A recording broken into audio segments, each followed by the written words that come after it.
سبيل الدموع سبيل مريح تنهدى يا صاحي كي تستريح وبث Assalamualaikum warahmatullahi wabarakatuh.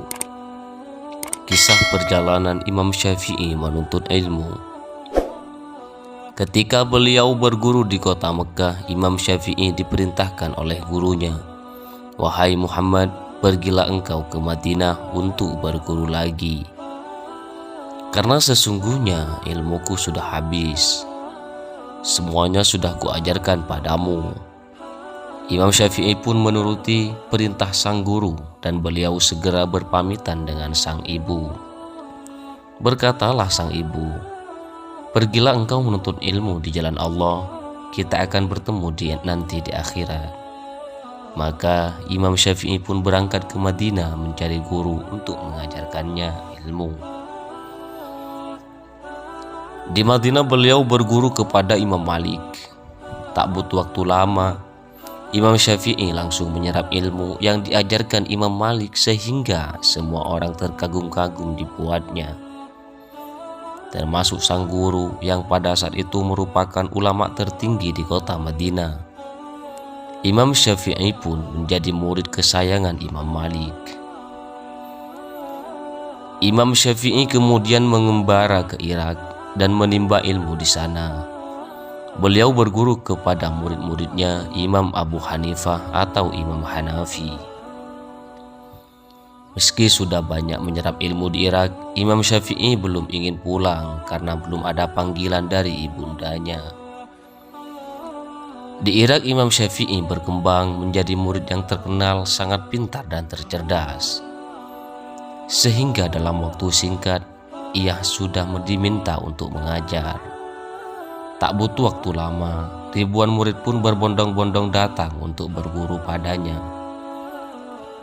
Ia pun menjadi ulama terbesar yang terkenal ke seluruh penjuru Irak hingga Hijaz. Ibundanya Imam Syafi'i pada setiap tahunnya juga melakukan ibadah haji. Pada kesempatan tahun itu pun sang ibu melaksanakan ibadah haji. Pada saat itu sang ibu mengikuti kajian dari seorang ulama yang mana sang ulama tersebut sering mengucapkan nama Imam Syafi'i. Mendengar ulama tersebut sering mengucapkan nama sang anak, setelah pengajian sang ibu pun menjumpai ulama tersebut. Sang ibu bertanya kepada ulama, "Wahai Syekh, siapa itu Muhammad bin Idris Asy-Syafi'i?" Sang ulama pun menjawab bahwa Imam Syafi'i adalah gurunya di Irak. Kemudian sang ibu dengan penasaran menanyakan lagi kepada sang ulama bahwa Muhammad bin Idris Asy-Syafi'i yang manakah yang dimaksud. Ulama tersebut pun menjawab bahwa ia merupakan ulama besar yang berasal dari kota Mekah. Sang ibu pun terkejut mengetahui bahwa guru ulama tersebut merupakan anaknya. Kemudian sang ulama menyampaikan kepada ibunya Imam Syafi'i bahwa ia ingin berpesan apa kepada sang anak. Sang ibu pun menjawab bahwa ia telah memperbolehkan sang anaknya untuk pulang ke rumahnya. Sesampainya sang ulama tersebut di Irak, ia langsung menyampaikan pesan tersebut kepada sang guru. Imam Syafi'i yang mendengar kabar tersebut langsung bergegas untuk pulang ke Mekah. Mendengar kabar sang imam ingin pulang, penduduk Irak sangat sedih. Namun mereka tidak bisa berbuat apa-apa ketika sang imam ingin pulang. Masyarakat serta sang murid pun telah menyiapkan bekal kepada sang imam.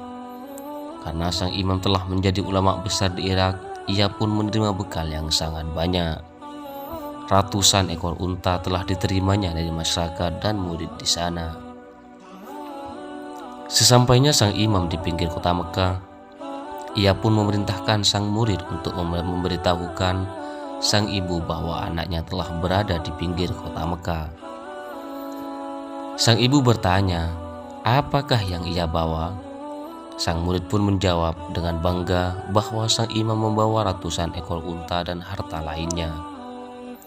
Mendengar itu, Sang ibu pun sangat marah dan ia tidak memperbolehkan sang anak untuk pulang. Dengan rasa bersalahnya, sang murid kembali menjumpai sang guru dan menyampaikannya bahwa sang ibu marah dan tidak memperbolehkannya pulang. Mendengar itu, sang imam sangat ketakutan dan menyuruh sang murid untuk mengumpulkan seluruh orang-orang miskin di kota Mekah. Kemudian ia memberikan seluruh harta yang ia bawa, hingga yang tersisa hanyalah kitab-kitab dan ilmunya. Kemudian sang imam memerintahkan sang murid untuk memberitahu sang ibu tentang hal ini. Setelah mendengar kabar tersebut, sang ibu pun memperbolehkan sang imam untuk pulang. Ketika Imam Syafi'i berada di kota Mekah, beliau berkata, "Aku hafal Al-Quran ketika usiaku 7 tahun dan hafal Alkitab Al-Muwatta pada usia 10 tahun. Ketika hatam Al-Quran, aku masuk ke masjid. Di sana aku duduk bersama para ulama, ikut menyimak perbincangan dan tanya jawab sehingga aku menghafalnya. Dan ibuku tidak memiliki uang untuk membeli kertas. Karena itulah, jika aku menemukan tulang, ku ambil dan aku pun menulis pada tulang tersebut. Setelah dipenuhi tulisan, ku masukkan tulang itu ke dalam guci yang kumiliki." Imam Syafi'i lahir dari keluarga yang tidak memiliki banyak harta, akan tetapi kondisi ekonomi yang pas-pasan tidak menyurutkan semangatnya untuk mencari ilmu. Pada suatu hari, saat mempelajari hadis kepada Imam Malik, Imam Syafi'i dipanggil oleh gurunya tersebut. "Wahai muridku," seru Imam Malik, "aku melihat kamu tidak pernah mencatat hadis yang aku sampaikan. Saat teman-temanmu mencatat, kamu malah bermain-main dengan jarimu di atas telapak tanganmu. Maafkan aku, guru. Aku tidak memiliki kertas untuk mencatat. Karena itulah, yang bisa aku lakukan hanyalah mencatat hadis sang guru. Sampaikan di telapak tanganku ini," kata Imam Syafi'i. Awalnya, Imam Malik tidak begitu percaya dengan ucapan Imam Syafi'i. Bahkan ia merasa dipermainkan. "Jika benar apa yang kamu sampaikan, coba kamu sebutkan hadis-hadis yang aku sampaikan dan kamu catat di telapak tanganmu itu," kata Imam Malik. "Baiklah," kata Imam Syafi'i. Lalu ia membacakan hadis-hadis sebagaimana yang diperintahkan oleh Imam Malik. Ia membacanya dengan lancar tanpa ada kesalahan sedikit pun. Imam Malik benar-benar kagum pada semangat dan kecerdasan Imam Syafi'i. Wallahu a'lam bishawab.